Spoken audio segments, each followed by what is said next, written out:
जीव सुखाचा प्रवासी, दुःख जराही नको त्यासी, परी दोन्ही ते तो सोसी अनिवार्यपणे, अशी परमपूज्य डॉक्टर काकांची एक छान ओवी आपल्या समोर आहे की जन्मल्यापासून सुखाचा शोध घेत घेतच प्रत्येक जीव हा कर्म करत असतो, फिरत असतो, वस्तू जमवत असतो, अनेक तऱ्हेच्या परिस्थिती निर्माण करून त्यातून सुख मिळेल का ह्याचा विचार करत असतो. कारण दुःख कोणालाच नको असतं, पाहिजे आहे सुखच. पण असं असून सुद्धा दुःख वाट्याला येतं, याचं कारण काय आहे? शास्त्राचा सिद्धांत तर आपल्यासमोर आहे की जीवो ब्रह्मैव नापराहा, म्हणजे जीव जो आहे तो ब्रह्मरूप आहे, ब्रह्म आनंदघन आहे, आनंदरूप आहे. मग जीवाला सतत आनंदाचाच अनुभव पाहिजे. पण व्यावहारिक जीवनामध्ये मात्र आपल्याला सतत आनंदाची अनुभूती नसते. तर कधी सुख कधी दुःख, सुख म्हणत आहे दुःख ठाकून आले, असं समर्थ रामदास स्वामी सुद्धा आपल्याला सांगतात. म्हणजे व्यावहारिक जीवनात आपल्याला सुखदुःखाच्या खोखोच्या खेळामध्येच नेहमी खेळावं लागतं. पण संतांचा अनुभव असा आहे की दुःख नोहे ओखदा एवढे, असं आपल्यासमोर तुकाराम महाराज म्हणतात. जर त्यांचं व्यावहारिक जीवन आपण पाहिलं तर दुःखाशिवाय वास्तविक पाहता त्यांच्या ठिकाणी काहीच नाही असं आपल्याला वरवर पाहता दिसतं. पण अंतःकरणाचा त्यांचा अनुभव जर पाहिला तर तो मात्र आनंदाचे डोही आनंद तरंग ह्या पद्धतीचा आहे. मग संतांसाठी ना आपल्यासाठी भगवंतानी काही वेगळं जग निर्माण केलेलं आहे का की त्यांना सतत आनंदाचा अनुभव आहे आणि तुम्हाला आम्हाला मात्र दुःखाचा अनुभव आहे? याचं नेमकं कारण काय आहे? तर विचार करण्यामधली जी तफावत आहे ते आपल्याला होणारं दुःखाचं नेमकं कारण आहे. दुःख नको असताना आपल्या वाट्याला का बरं येतं? तर मायेच्या अविद्येच्या प्रभावाखाली आम्ही जीवन जगतो आणि त्यामुळे तुम्हाला आम्हाला दुःखाचा सतत अनुभव येतो. सुख हवं आहे ते कशा कशातून मिळेल ह्याचा विचार करून सुद्धा सुखमीमांसा ज्याला म्हणतात शास्त्रशुद्ध पद्धतीने सुखासंबंधीचा विचार संत संगतीमध्ये बसून आपण न केल्यामुळे आपल्याला वारंवार दुःखाचा अनुभव येत राहतो अंतःकरणाला, आणि सुखाचा शोध पण अंतःकरणाला मात्र दुःख आणि त्यातून निर्माण होणारी खेदजनक अशी अंतःकरणाची स्थिती, ह्याला आपल्याला सतत सामोरं जावं लागतं. सुख पाहता जवा पाडे, दुःख पर्वता एवढे, अशी आपली सगळ्यांची प्रापंचिक लोकांची स्थिती आहे. आणि या स्थितीतून आपल्याला बाहेर काढण्याचा प्रयत्न मात्र सगळे संत करत असतात. म्हणून संतांच्या संगतीशिवाय सुखाचा खरा विचार जो आहे तो आपल्याला कधीच करता येणार नाही. कारण संत सुखची केवळ, असं समर्थांनी संतांच्या विषयी आपल्यासमोर मांडणी केलेली आहे की जे सुखरूप तत्व आहे ते पूर्णपणे कुठं प्रगट झालेलं आपल्याला दिसेल तर ते संतांच्या ठिकाणी पूर्ण प्रगट झालेलं दिसतं. आणि म्हणून संतांच्या संगतीत राहून या सुखाचा शोध घेतला पाहिजे. पण आपण संत संगतीपेक्षा सुद्धा विषयांच्या नादाने सुख भोगण्याचा प्रयत्न करतो, लोकसंग्रह करून सुख भोगण्याचा प्रयत्न करतो, भरपूर संपत्ती गोळा करून सुख भोगण्याचा प्रयत्न करतो. पण मुळातच या ठिकाणी पूर्ण सुख आपल्याला कधीच मिळणे शक्य नाही. समर्थांची एक छान ओवी आपल्यासमोर आहे. ते म्हणतात, जरी प्रपंच शाश्वत असतो तरी आम्हीही त्यासीच धरतो, तुम्हा भोवते का रडतो अशाश्वत म्हणून. प्रपंचाचं स्वरूपच मुळी अशाश्वत आहे, म्हणून शाश्वत सुख हे या प्रपंचातल्या गोष्टींनी त्या जमवून पूर्णपणे प्राप्त होणं कदापिही शक्य नाही. आणि म्हणून आपल्याला थोडासा संत संगतीमध्ये याचा विचारच करावा लागणार आहे. सर्वप्रथम सुख आणि दुःख म्हणजे नेमकं काय आहे आपण पाहूयात. की अनुकूल संवेदनेला सुख असं म्हणतात आणि प्रतिकूल संवेदनेला दुःख असं म्हणतात. कुठलीही गोष्ट आपल्या अंतःकरणाला ज्या वेळेला आवडते त्यावेळेला सुख निर्माण होतं, आणि ना आवडती गोष्ट जी आहे ती समोर आली तर आपल्याला दुःख होतं. मग आवड आणि नावड ह्याच्यातून सुखदुःखाची निर्मिती आहे. आणि ह्यालाच गीताशास्त्रामध्ये द्वंद्व असं म्हटलेलं आहे की सुखदुःख हे एक द्वंद्व आहे आणि ह्या द्वंद्वामुळे, ह्या द्वंद्वात अडकल्यामुळे तुम्हाला आम्हाला सतत दुःखाचा अनुभव आहे. सुख मिळवताना सुद्धा खूप कष्ट करावे लागतात व्यावहारिक जीवनामधले, ते सांभाळताना सुद्धा तितकेच कष्ट आहे आणि त्याचा विनियोग करत असताना सुद्धा तेवढेच कष्ट आपल्याला सगळ्यांना होतात. म्हणून सुख म्हणत आहे दुःख ठाकून आले, अशी समर्थांनी आपल्यासमोर त्याची मांडणी केलेली आहे. मग आता दुःख जर आपल्याला नको आहे तर हे दुःख का निर्माण होतं याची कारणमीमांसा आपण केली पाहिजे. जसं सुखमीमांसा म्हणजे शाश्वत सुख म्हणजे नेमकं काय हे तपासलं पाहिजे. त्याचं उत्तर आपल्यासमोर आहे, सुखरूपाईसा दुजा कोण सांगा, माझ्या पांडुरंगा सारिखा हो.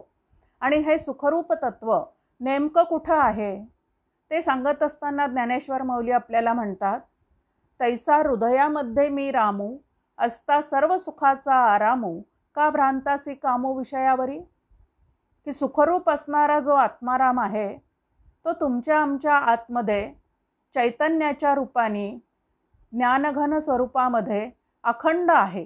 पण तरीसुद्धा त्याच्याकडे मात्र आपल्याला लक्ष देता येत नाही किंवा आपलं लक्ष आतमध्ये वळवून ते पाहता येत नाही. आणि म्हणून सुखरूप तत्वाचा विचार न करता जगामध्ये सुख शोधण्याच्या प्रयत्नामध्ये आपल्याला दुःख निर्माण होतं. कारण जगातले जे विषय आहेत ते आपण जे काय प्राप्त करण्याचा प्रयत्न करतो त्याला एक प्रारब्धाची मर्यादा आहे.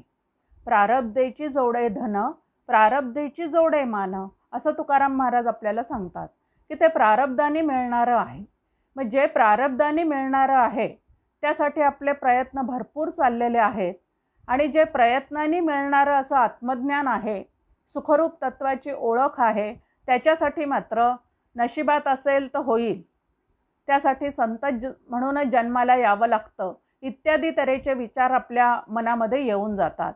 परंतु संत मात्र म्हणतात, जो जो नरदेहात आलेला आहे तो ह्या स्वानंद सुखाचं साम्राज्य भोगू शकतो.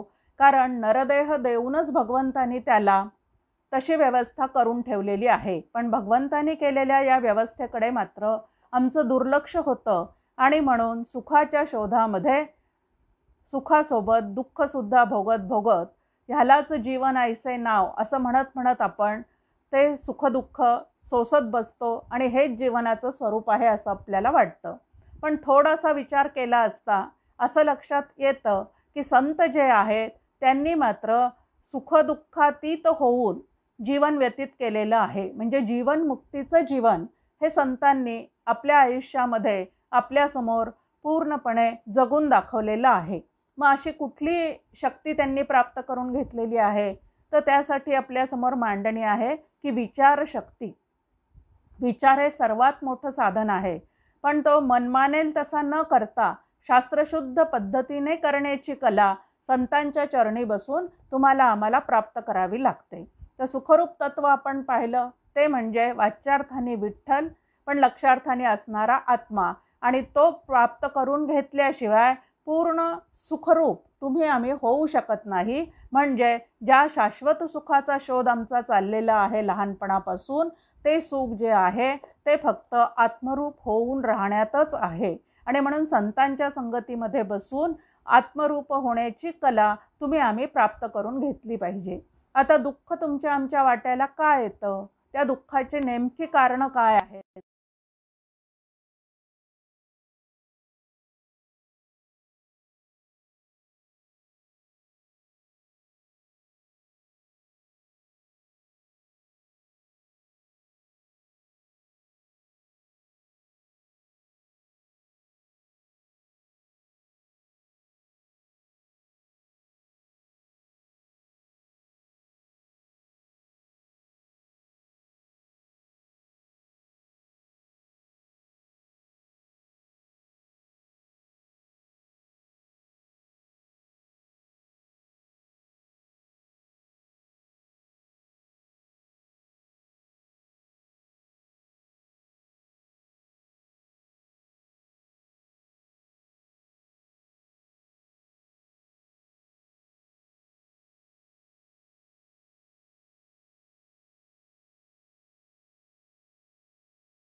करायचं असेल तर ते म्हणजे आपल्याला स्वस्वरूपाचं अज्ञान आहे.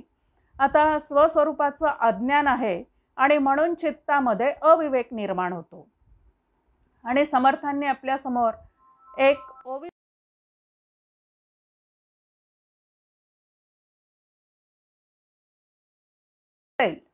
तो अखंड सुख भोगतो आणि जो अविवेकी आहे तो मात्र बाहेरची परिस्थिती त्याची कितीही आर्थिक वगैरे चांगली असली तरी त्याच्या अंतःकरणामध्ये अविवेकामुळे सतत त्याला दुःखाचाच अनुभव येतो. मग विवेकाचं फळ जे आहे ते सुख आहे आणि अविवेकाचं फळ जे आहे ते दुःख आहे. आता अविवेकामुळे नेमकं काय होतं तर अविवेकामुळे आपल्या ठिकाणी देहाभिमान जास्तीत जास्त वाढत जातो, चढत जातो. दोन प्रकारचे अहंकार आपल्या ठिकाणी आहेत. एकाला सामान्य अहंकार असं म्हणतात, जे अहम अहम या स्फुरणाद्वारे आपल्यामध्ये अखंड चाललेलं आहे, त्याला सामान्य अहंकार असं म्हणतात, त्या अहमच्या स्फुरणाला. आणि एक विशेष अहंकार आहे जो देहाला, बुद्धीला, परिस्थितीला, नातेसंबंधाला, जातीला धरून असणारा जो अभिमान आहे त्याला विशेष अहंकार असं म्हणतात.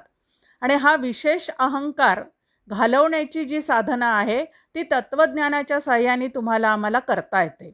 आणि म्हणून तत्वज्ञानाचं आणि संत संगतीमध्ये त्याचा विचार करण्याचं अत्यंत परमार्थामध्ये महत्त्व आहे. म्हणून पहिली भक्तीसुद्धा आपल्यासमोर जी ठेवलेली आहे ती श्रवण भक्ती आहे, की अरे तुम्हाला सुखाचा शोध घ्यायचा आहे ना, मग पहिल्यांदा ते सुख म्हणजे नेमकं काय, ते असतं कुठं, ते प्राप्त कसं होतं, का नित्य प्राप्त आहे, या सगळ्या गोष्टीची चर्चा, ज्याला आत्मचर्चा असं म्हणतात, ती चर्चा संतांच्या संगतीमध्ये बसून केल्याशिवाय विशेष अहंकारापासून आपण आपली सुटका कशी करून घ्यावी ते आपल्याला आकलन होत नाही. आणि म्हणून सर्वप्रथम संतांच्या संगतीमध्ये बसून देहाहंकार म्हणजे काय, देहाचा अभिमान माझ्या ठिकाणी कशामुळे निर्माण झालेला आहे, तो घालवण्यासाठी मी काय पद्धतीची साधना केली पाहिजे इत्यादी तऱ्हेचा विचार आपण संत संगतीमध्ये केला पाहिजे. आता अविवेकामुळे अभिमान निर्माण होतो, त्याला देहबुद्धी असं म्हणतात, देह तादात्म्य असं म्हणतात.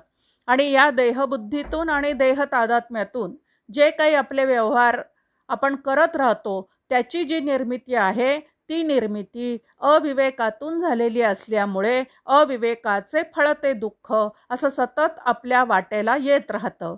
जे आपल्याला कधीच नको आहे असं दुःख सतत आपल्या वाट्याला येतं, ह्याचं कारण आपल्या चित्तातला अविवेक आहे.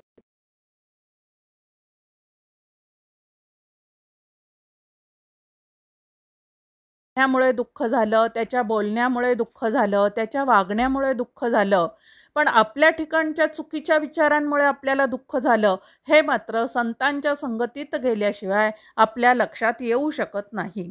आणि मग या अभिमानापासून निर्मिती कशाची आहे, देह तादात्म्यापासून, देहाभिमानापासून, कुळाभिमानापासून, कुटुंबाच्या अभिमानापासून निर्मिती कशाची आहे तर रागद्वेषाची निर्मिती होते. इथं राग शब्दाचा अर्थ आहे प्रेम. आणि प्रपंचाविषयीचं जे प्रेम असतं ते प्रेम निर्वाज्य प्रेम या स्वरूपात राहत नाही, तर त्या ठिकाणी आसक्तीतून निर्माण झालेलं जे प्रेम आहे त्याला इथं राग म्हटलेलं आहे. आणि द्वेष म्हणजे प्रतिकूल भावना. राग म्हणजे अनुकूल भावना, द्वेष म्हणजे प्रतिकूल भावना. आणि हे अनुकूल आणि प्रतिकूल भावना म्हणजेच रागद्वेष, म्हणजेच आवड निवड, आवड नावड, ह्या गोष्टी चित्तामध्ये जितक्या जास्ती निर्माण होतात तितक्या त्या गोष्टीतून आपल्याला दुःखाची सतत अनुभूती येत राहते. जे दुःख मला मुळीच नको आहे ते दुःख भोगण्याची माझ्यावर जी वेळ येते ती माझ्या अंतःकरणात असलेल्या चुकीच्या विचारांमुळे. हे जर मला लवकर समजलं तर साधना म्हणजे नेमकं काय करायला पाहिजे ते मला लक्षात येईल. मग या रागद्वेषामुळे, आवड नावडीमुळे नेमकं काय घडतं आमच्याकडून तर या रागद्वेषापासून आमच्याकडनं कर्म घडतात. वासनेप्रमाणे, आवड नावड ह्याप्रमाणे आमच्याकडून कर्म घडत राहतात. आणि ते कर्म जे आहेत ते जोपर्यंत जीवभावातून आमच्याकडनं घडतात, मी जीव आहे, मी हे केलंच पाहिजे, मी नाही केलं तर ते दुसरं कोण करणार आहे, आणि जे काही मी करते ते मला सुख मिळावं म्हणूनच करते, आणि जे करते त्याच्यातून जे मिळणार त्याचा मी भोग घेतलाच पाहिजे. या पद्धतीने कर्तृत्व भोक्तृत्व भ्रांती नावाची दुसरी जी भ्रांती आहे त्या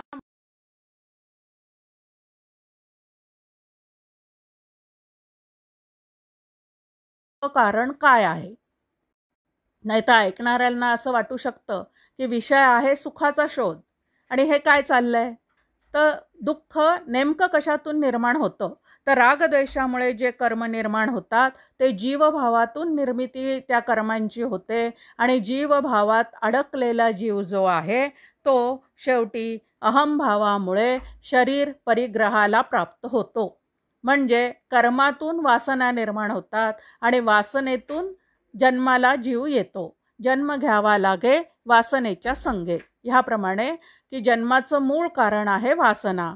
वासना कशामुळे निर्माण झालेली आहे, तर हे जग जे आहे ते आम्हाला सत्य वाटतं, जगातले विषय जे आहेत ते अत्यंत सुख देणारे आहेत असं आम्हाला वाटत राहतं, आणि म्हणून विषय ओढी भुलले जीव, कोण करील त्यांची कीव, असं आपल्यासमोर तुकाराम महाराज विचारतात की वासनेच्या ओढीने जीव या जगतामध्ये रमतो. खूप छान पद्धतीने डॉक्टर काका आपल्याशी बोलतात या संदर्भामध्ये की जीव जोपर्यंत दृश्यक्रीड होऊन राहतो, म्हणजे या दृश्य जगतामध्ये सुख आहे असं समजून जोपर्यंत तो या दृश्यामध्ये रममाण होत राहतो, तोपर्यंत सुखरूप असून सुद्धा त्याला त्याचा सुखरूपतेचा अनुभव येत नाही किंवा पत्ता सुद्धा लागत नाही. मग आता हे सुखरूप तत्व आत आहे आणि जीव मात्र सुखासाठी बाहेर भटकतो आहे. अशी जोपर्यंत त्याची भटकंती चाललेली आहे, फिराफिरी चाललेली आहे, तोपर्यंत समर्थ रामदास स्वामी म्हणतात की सुखाचा त्याला पत्ता सुद्धा लागणार नाही. बहु हिंडता सौख्य होणार नाही, की खूप हिंडल्यामुळे बाहेरून सुखाचा शोध घेत घेत फिरत राहिलो जन्मभर, कितीही जन्म, तरी सुद्धा जोपर्यंत सुखरूप तत्वाचा शोध लागत नाही तोपर्यंत आम्हाला ही भटकंती थांबवता येणार नाही. आणि म्हणून शरीर परिग्रहापासून दुःख. समर्थ म्हणतात जन्म दुःखाचे मूळ, की ह्या दुःखाचं मूळ कारण काय आहे, तर शरीर घेऊन जन्माला येणं हेच दुःखाचं पूर्ण मूळ कारण आहे. मग शरीर घेऊन आम्ही जन्माला येतो. खूप छान दृष्टांत एक डॉक्टर काका आपल्याला त्यांच्या व्यवसायातला सांगतात. ते म्हणतात की एक 70-75 वर्षाचे गृहस्थ डॉक्टर काका प्रॅक्टिस करत असताना त्यांच्याकडे आले. खूप जुनाट खोकला त्यांना होता. कितीही डॉक्टरांकडे जाऊन फिरून आलेले होते, अनेकांनी दिलेले अनेक औषधं त्यांनी घेतलेले होते, परंतु त्यांचा खोकला काही जात नव्हता. मग त्यांच्या कानावर आलं की परमपूज्य डॉक्टर काका जे आहेत मुरगुडचे, ते डॉक्टरीचा व्यवसाय तर करतातच, परंतु त्याच्यासोबत अध्यात्माचा अभ्यास सुद्धा करतात. तर आपल्याला खोकला का, याचं उत्तर आपल्याला त्यांच्याकडे नक्की मिळेल असं त्यांना वाटतं, आणि ते डॉक्टर काकांकडे जातात. आणि गेल्या गेल्या डॉक्टर काकांना ते म्हणतात की तुम्ही मला औषध सांगू नका, तुम्ही मला कुठलंही पथ्य सांगू नका. मग डॉक्टर काका म्हणे मग माझ्याकडे आलात कशाला, तर म्हणे एक प्रश्न विचारायला तुमच्याकडे आलेला आहे. मग तो प्रश्न काय आहे, तर मलाच खोकला का, ह्या पद्धतीचा प्रश्न त्यांनी जरा जोर देऊन डॉक्टर काकांना विचारला की मी तुम्हाला एकच प्रश्न विचारतो की मलाच खोकला का. आणि त्याचं उत्तर डॉक्टर काकांनी त्याला दिलं, बाबा रे देहात आलास म्हणून. मग उत्तर काय आहे दुःखाचं, की आपण देहात आलो म्हणजे शरीर परिग्रह आपणच आपला वासनेतून निर्माण करून घेऊन आलो, आणि हेच आपल्या दुःखाचं मूळ कारण आहे. मग आता देहात तर आम्ही आलेले आहोत, म्हणजे दुःखाला तर त्या ठिकाणी आम्ही आमंत्रित केलेलं आहे, पण तरीसुद्धा या नरदेहाचं एक वैशिष्ट्य आहे, आणि ते म्हणजे त्याला भगवंतानी क्रियमाण स्वातंत्र्य दिलेलं आहे. आणि म्हणून या सुखदुःखांच्या लाटा झुगारून देऊन अत्यंत स्थिर असणारा आनंद भोगण्याचं जे सामर्थ्य आहे ते या नरदेहात आलेल्या जीवानी शास्त्रशुद्ध पद्धतीने विचार करून संत संगतीमध्ये त्याची कला जीवनात कशी उतरवायची हे साधून नक्की त्याला स्वतःच्या स्वरूपापर्यंत, म्हणजे अखंड आनंदापर्यंत पूर्णपणे पोहोचता येतं. आणि म्हणून संत संगतीशिवाय परमार्थ कधीही सिद्धीला जात नाही किंवा संत संगतीशिवाय शाश्वत सुखाचा कधीही आम्हाला शोध लागू शकत नाही. आणि म्हणून की दुःखाचं कारण आपण पाहिलेलं आहे आणि ते म्हणजे आम्ही शरीरात आलो हे.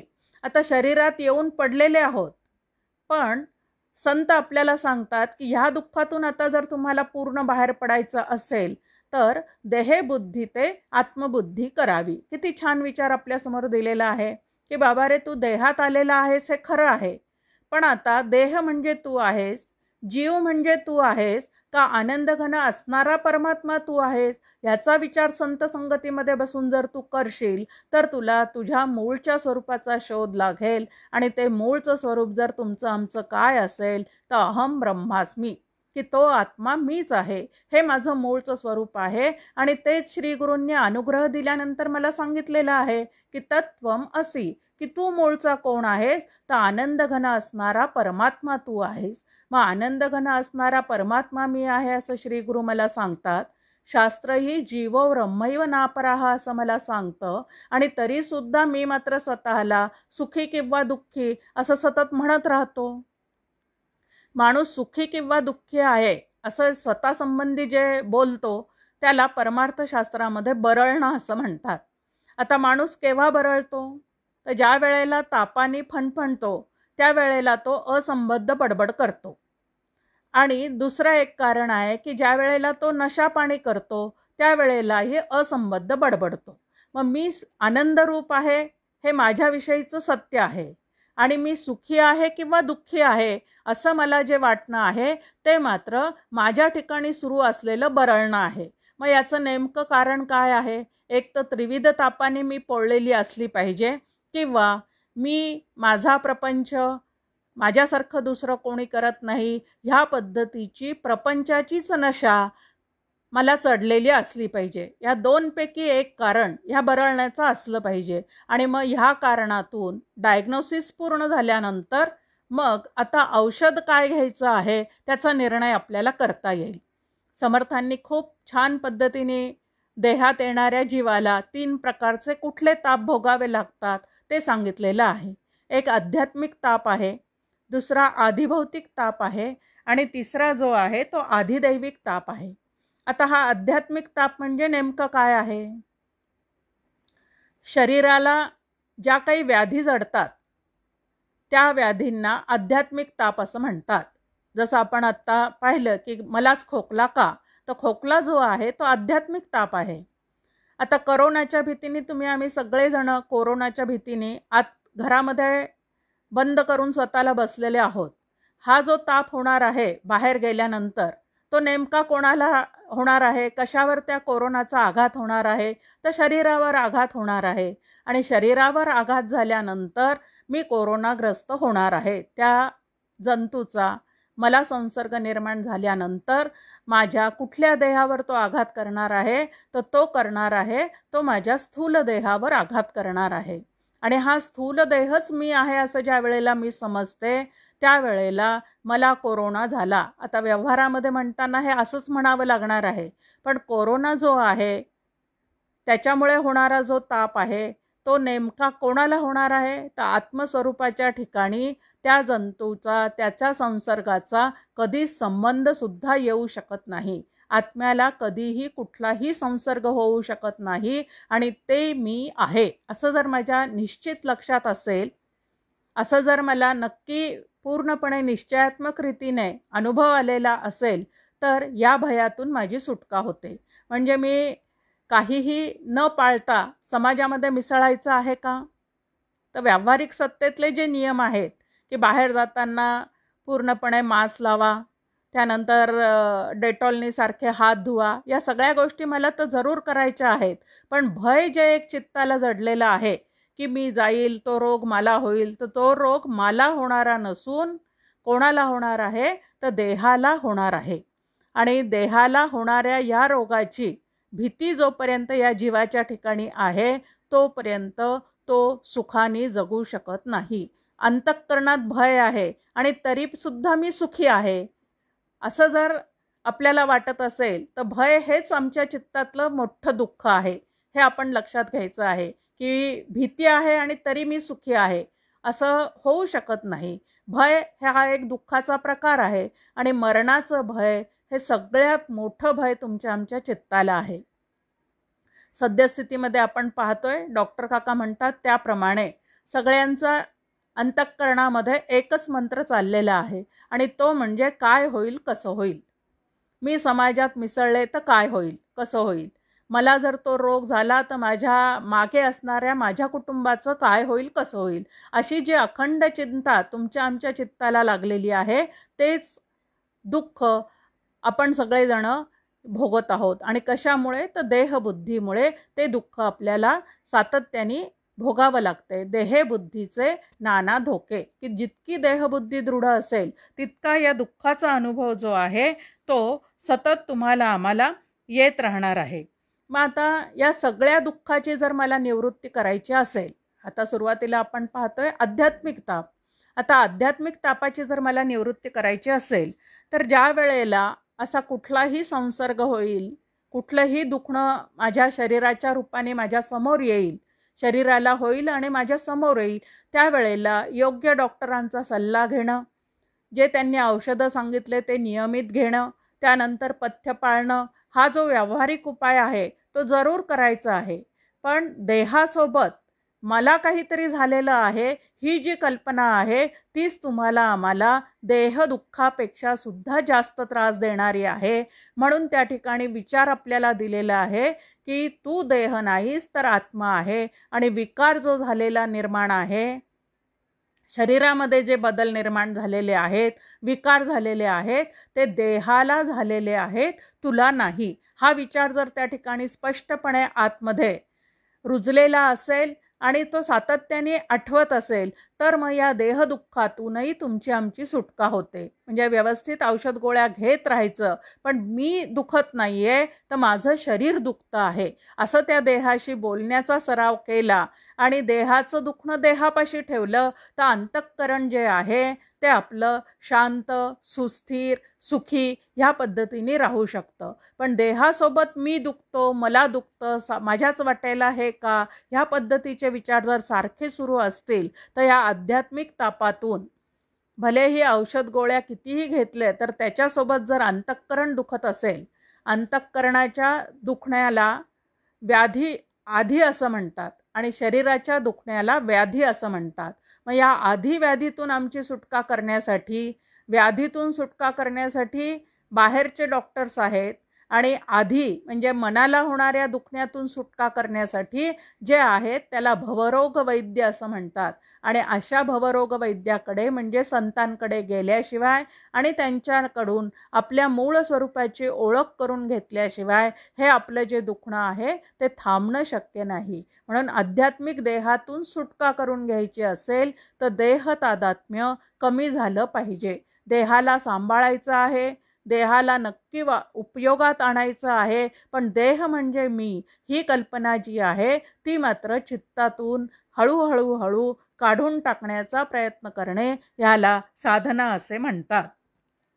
त्यानंतर दुसरा ताप जो आपल्यासमोर ठेवलेला आहे त्याला आधिभौतिक ताप असं म्हटलेलं आहे. आधिभौतिक ताप म्हणजे जगाकडून, समाजाकडून, कुटुंबाकडून, म्हणजे आपल्या देहाच्या बाहेर जे जे काही आहे त्या माध्यमातून आपल्यापर्यंत येऊन आदळणारे जे दुःख आहेत त्याला आधिभौतिक ताप असं म्हटलेलं आहे. आता ह्या आधिभौतिक ताप जे आहेत ते कशामुळे निर्माण होतात? आत्ता आपण पाहतो की वादळ येऊन गेलेलं आहे एवढं मोठं.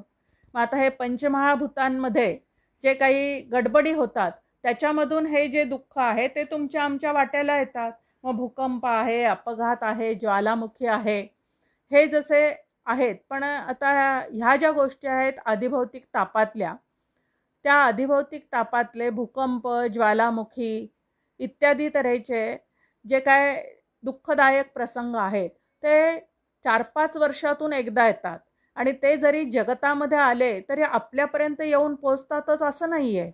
परंतु आतमध्ये जे आपल्या विकार आहेत, काम, क्रोध, लोभ, मद, मत्सर, ह्याच्यातून निर्माण होणारे जे काही ज्वालामुखी आहेत, ह्याच्यातून निर्माण होणारे जे काय वादळं आहेत त्याचा मात्र नित्य आपल्याला अनुभव आहे आणि त्या वादळांमुळे आपलं अंतःकरण जे आहे ते सतत अस्थिर आहे. आणि म्हणून नेहमी राग कोणाविषयी येतो? दुसऱ्याविषयी येतो. दुसरा कुठं असतो? जगतामध्ये असतो. म्हणजेच या जगतातल्या इतर व्यक्तींकडून आपल्याला जो दुःखाचा अनुभव येतो त्याचं कारण काय आहे? तर त्याचं वागणं सुद्धा आपण सत्य आहे असं समजतो. संपूर्ण जग जे आहे ते त्रिगुणात्मक आहे. प्रत्येक वेळेला प्रत्येकाचं सत्वगुणच वर राहील असं अजिबात नसतं. कधी सत्वगुण वर राहतो तर कधी रजोगुण वर येतो, सत्वगुण मागे सरतो आणि त्याप्रमाणे ती व्यक्ती वागत राहते. मग आता त्रिगुणांच्या प्रभावाखाली असणारी ती जी व्यक्ती आहे ती जो गुण वर असेल त्याप्रमाणे वागणार आहे. आणि ते वागणं जर मी सत्य समजून बसले तर मला त्याचा दुःख होत राहतं. आता त्याचं ते वागणं सत्य आहे का? जोपर्यंत रजोगुण वर आहे तोपर्यंत तो रागवेल, तोपर्यंत तो बोलेल. पण ज्या वेळेला त्याचं सत्वगुण वर येईल त्यावेळेला तो मनापासून परत माझ्याशी चांगलं सुद्धा वागू शकतो. म्हणून त्याच्या वागण्याला ज्या वेळेला मी सत्यत्व देते म्हणजे जगत सत्यत्व भ्रांतीतून हे जे सगळं दुःख आहे आधीभोवती ते आम्ही भोगत राहतो. मग आता जग सत्य आहे का माईक आहे, मिथ्या आहे, याचा एकदा निर्णय संतांच्या संगतीत राहून करावाच लागेल आम्हाला. जसं आपण म्हणलं की देह मी आहे का आत्मा मी आहे का जीव मी आहे, ह्याचा एकदा निर्णय करून घ्यायचा असतो संतांच्या संगतीत बसून. तसं जग मला वाटतं तसं सत्य आहे का खरोखरीच त्याचं वेगळं काय स्वरूप आहे? न रूपमस्येह तथोपलभ्यते असं भगवद्गीता आपल्याशी बोलते की आपल्या मनाला ते जसं भासतं तसं ते नाही. मग ते कसं आहे? तर हे संपूर्ण जग जे आहे ते आभासिक आहे, बदलणारं आहे, परिवर्तनशील आहे, मिथ्या आहे. भूकंप झाला की लगेच दुसऱ्या तिसऱ्या दिवसानंतर ते सगळं वातावरण परत शांत होऊन जातं. वादळ येतं आणि वादळ निघूनही जातं. परंतु आमच्या मनातली जी वादळं आहेत ती मात्र कधीच आम्हाला शमवता येत नाही. हे माझ्या दुःखाचं खूप मोठं कारण आहे. मग जगाचं एकदा स्वरूप समजून घेतलं की जग कसं आहे? परिवर्तनशील आहे. ते आज चांगलंही वागेल, उद्या वाईटही वागेल. आज त्या जगाकडून मला एखादा सुखाचा अनुभव येईल तर दुसऱ्या दिवशी मला त्या जगताकडून दुःखाचा सुद्धा अनुभव येऊ शकतो.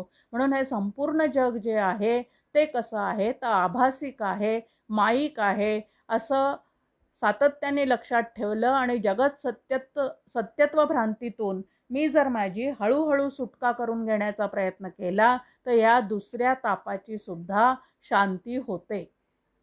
तिसरा ताप आपल्या समोर दिलेला आहे आधिदैविक ताप.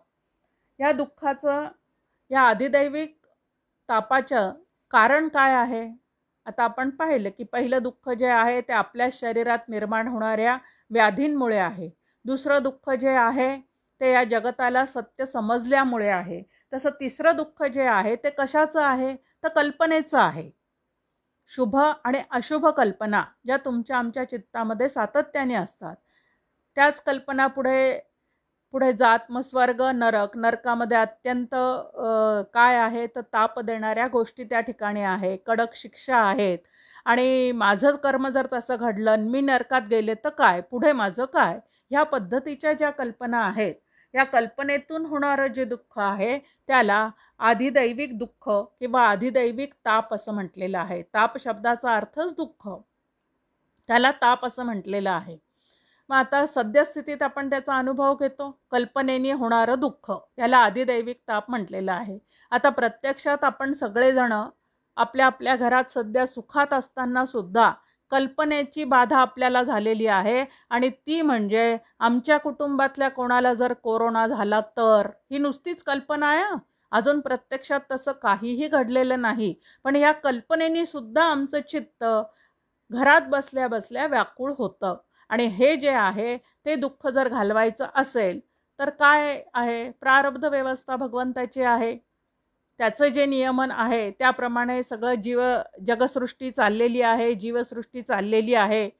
त्यामध्ये माझा काय रोल आहे? तर जे समोर येईल ते शांतपणे स्वीकारणं एवढाच माझा रोल आहे. पण कल्पनेनी मात्र मी त्याचं दुःख काय केलेलं आहे तर भरपूर वाढवून ठेवलेलं आहे की माझ्या माघारी कसं होईल, मला हा रोग झाला तर कसं होईल, ह्या पद्धतीच्या ज्या कल्पना त्या कल्पनेनी होणारं दुःख. आणि समर्थ तरी उत्तम भक्ताचं वर्णन करताना मिळेना कदा कल्पनेचे नि मेळी, की तो वर्तमान काळातच फक्त जगतो. उत्तम भक्त जो आहे तो वर्तमान काळामध्ये जगतो आणि प्रत्येक क्षण हरिस्मरणामध्ये घालवण्याचा प्रयत्न करतो. आणि जो कल्पनेत रमणारा आहे तो मात्र हरिस्मरणापासून दूर होत जातो आणि नको नको ते, की वैरी न चिंती ते मन चिंती असं आपण म्हणतो, की वैरी सुद्धा माझ्याविषयी अशा कल्पना करणार नाहीत. अशा कल्पना मीच माझ्याविषयी या कल्पना साम्राज्यात रमल्यामुळे करत राहते आणि अंतःकरण माझं सतत त्यामुळे घाबरत राहतं. असं जे कल्पनेने घबराट होणारी जी गोष्ट आहे त्याला आधिदैविक ताप असं म्हणतात. आणि ह्या तापातून जर मला माझी सुटका करून घ्यायची असेल तर त्या ठिकाणी की हरी नावाचं तत्व आहे ते सर्वत्र भरून व्यापून राहिलेलं आहे, तोच माझ्या जीवनाचा करता हरता भरता या पद्धतीचा तोच सगळा काही आहे. हे जर मी लक्षात ठेवलं तर या भयातून पण माझी सुटका होते. शुभ अशुभ दोन्ही कल्पना आहेत, पण सर्वत्र भरून राहिलेलं जे तत्व आहे ते ब्रह्म नावाचं तत्व आहे.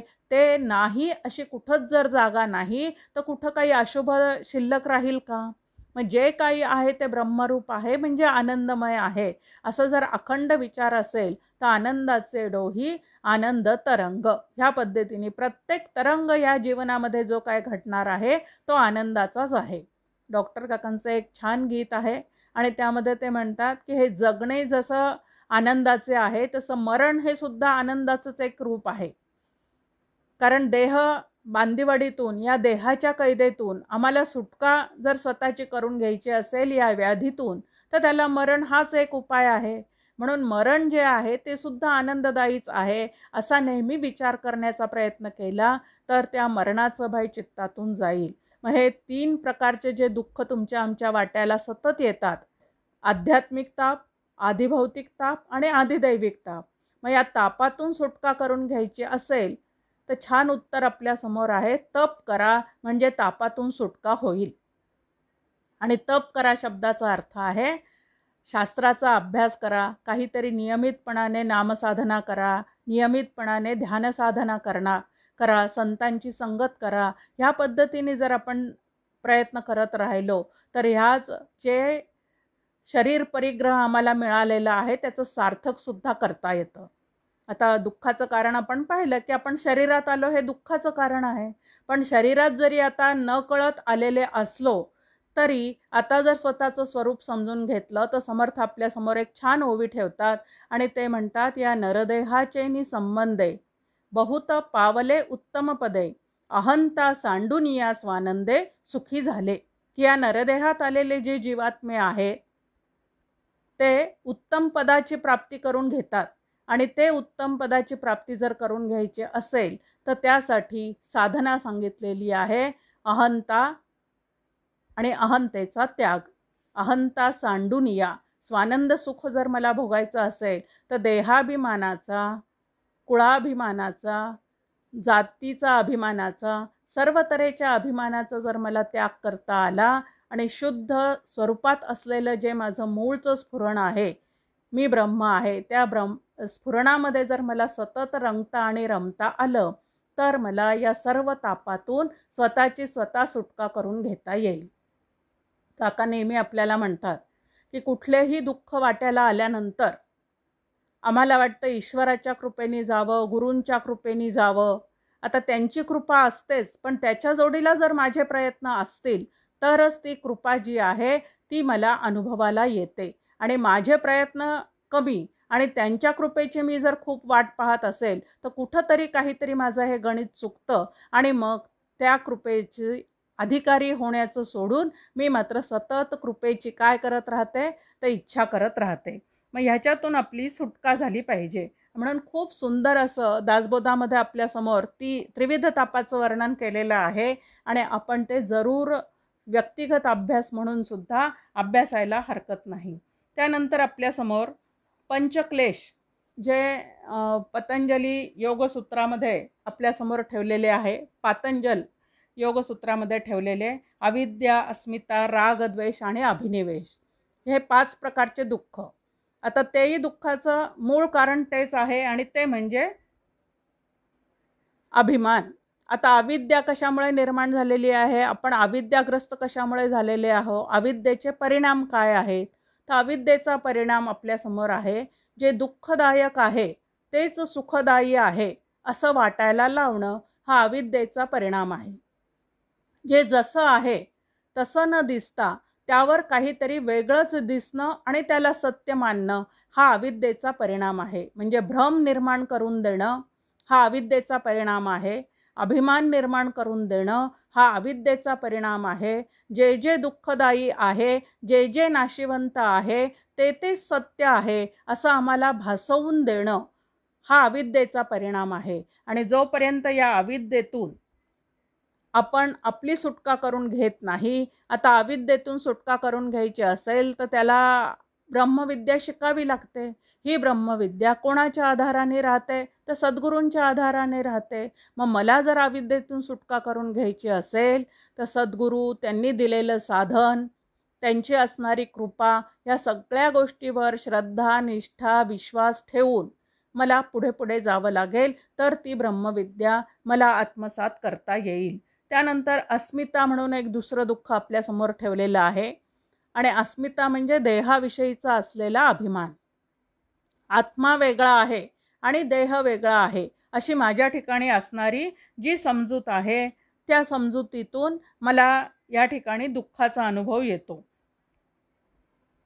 बुद्धीलाच आत्मा समजून राहणे, देहालाच आत्मा समजून राहणे आणि मूळ चेतन असणारं जे आत्मतत्व आहे त्याची मात्र ओळख सुद्धा करून न घेणे. आता वास्तविक पाहता बुद्धी आणि आमचा देह हे दोन्ही सुद्धा पंचमहाभूतात्मक असल्यामुळे जड आहेत. मग जडावर जास्ती प्रेम बसणं आणि चेतनाचा विचार न करणं ह्याच्यातून ह्या अस्मितेचं दुःख जे आहे ते तुमच्या आमच्या वाट्याला येतं. राग आणि द्वेष आत्ता आपण पाहिलेले आहेत की राग म्हणजे आसक्तीतून निर्माण झालेलं प्रेम आणि द्वेष म्हणजे आपल्यासमोर आहे की ज्याचा आपल्याला राग येतो, संताप येतो त्याला द्वेष म्हटलेला आहे. जे आवडत नाही ते समोर आलं की जे अंतःकरणात निर्माण होतं त्याला द्वेष असं म्हटलेलं आहे. आणि ह्याच्यामुळे सुद्धा अंतःकरण जे आहे ते चंचल होतं आणि चंचल अंतःकरणाला कधीही सुखरूप तत्वाचा अनुभव घेण्याचं सामर्थ्य प्राप्त होत नाही. आणि म्हणून चंचल अंतःकरणाला निश्चळ करण्याचा प्रयत्न करणे याला साधना असे म्हणतात. नंतर आपल्या समोर आहे अभिनिवेश. आता अभिनिवेश म्हणजे तेच की देह तादात्म्य. आणि जितकं देह तादात्म्य जास्त तितकं मरणाची भीती जास्त. आणि या मरणाच्या भीतीला अभिनिवेशाचं दुःख असं म्हटलेलं आहे. आणि आता जो जो जन्माला आलेला आहे तो तो मृत्यूपंथाने जाणार आहे, हे सगळं आपल्याला माहिती आहे. समोरच्या घरी जर कोणाचा मृत्यू झाला तर त्याचं सांत्वन करायला आपण जातो आणि आपल्या घरी झाला तर ते आपलं सांत्वन करायला येतात. पण हे सांत्वन जे आहे ते तात्पुरतं असतं, पण आपण त्याचं स्वरूप मात्र अजिबात समजून घेत नाही. आता मृत्यूला जे जाणार आहे ते नेमकं कोण जाणार आहे, तर देह मृत्यूपंथाने जाणार आहे. पण आतला जो जीवात्मा आहे तो जर देहात असेपर्यंतच आत्मतत्वाची ओळख करून त्याच्याशी एकरूप झाला तर मी अज आहे, अजर आहे, अमर आहे असं पूर्णपणे आतमध्ये त्यांनी स्वतःच्या बिंबवलेलं असल्यामुळे त्याला मरणाची अजिबात भीती वाटत नाही. तर आम्ही जातो अमुच्या गावा, अमुचा राम राम घ्यावा, किंवा देह काळाचे भातुके असं ते सहज संत बोलून जातात आणि अत्यंत सुखाने ह्या देहाचा आणि जगाचा निरोप घ्यायला तयार असतात. कारण हे दोन्हीही नाशिवंत आहे, पण ज्याच्या सत्तेवर देह आणि जगाचा आम्हाला अनुभव येतो ते मात्र एक शाश्वत असणारं, आनंदघन असणारं, सुखरूप असणारं असं तत्व आहे. आणि सुखरूपाईसा दुजा कोण सांगा, माझ्या पांडुरंगा सारी खाओ. जयासी वाटे सुखचे असावे, तेणे रघुनाथ भजनी लागावे. या पद्धतीने आपल्यासमोर सगळ्या संतांनी सांगितलेलं आहे की भगवंताचं भजन, आत्म्याची ओळख हेच शाश्वत सुख देणाऱ्या गोष्टी आहेत. आणि त्याला सोडून आपण जे जे काही करतो, सुखासाठी जवळ करतो, त्याच्यातून आपल्याला पूर्ण सुखाची अनुभूती नाही. प्रपंचातलं सुख आणि हे पारमार्थिक सुख यामधलं नेमकं अंतर काय आहे, हे आपल्याला छान पद्धतीने डॉक्टर काका एका दृष्टांताने समजून सांगतात की आत्ताच आपण हापूस आंब्याचा सगळ्यांनी भरपूर रस खाल्लेला आहे.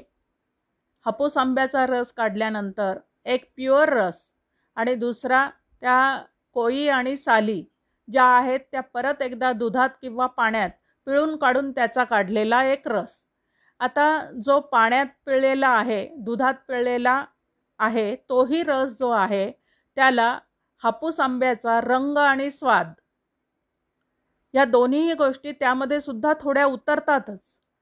पण प्युअर असणाऱ्या रसामध्ये जी गोडी आहे ती या पिळून काढलेल्या, मराठवाड्यामध्ये त्याला फजिता असं म्हणतात, आणि हा जो फजिता आहे जो दुधामध्ये किंवा पाण्यामध्ये पिळून काढलेला रस आहे त्याच्यामध्ये थोडा अंश जरी त्याचा उतरलेला असला हापूस आंब्याचा तरी पूर्ण स्वाद, पूर्ण गोडी, पूर्ण रंग मात्र त्याला त्या ठिकाणी असू शकत नाही. मग प्रपंचातला जो काही सुखाचा अनुभव आहे तो या फजित्यासारखा आहे आणि पूर्ण जो सुखाचा अनुभव आहे तो राम, कृष्ण, हरी, विठ्ठल, दत्त जे काही आपलं आराध्य दैवत आहे त्याची उपासना करता करता आणि तेच ब्रह्मरूप आहे असं समजून त्याच्याशी एकरूप झाल्याशिवाय शाश्वत सुखाचा आनंद आपल्याला मिळू शकत नाही. मग आज आपण पाहिलेलं आहे की शाश्वत सुख म्हणजे काय, त्याचा शोध जो आहे तो कोणाच्या संगतीमध्ये आम्हाला घेता येतो,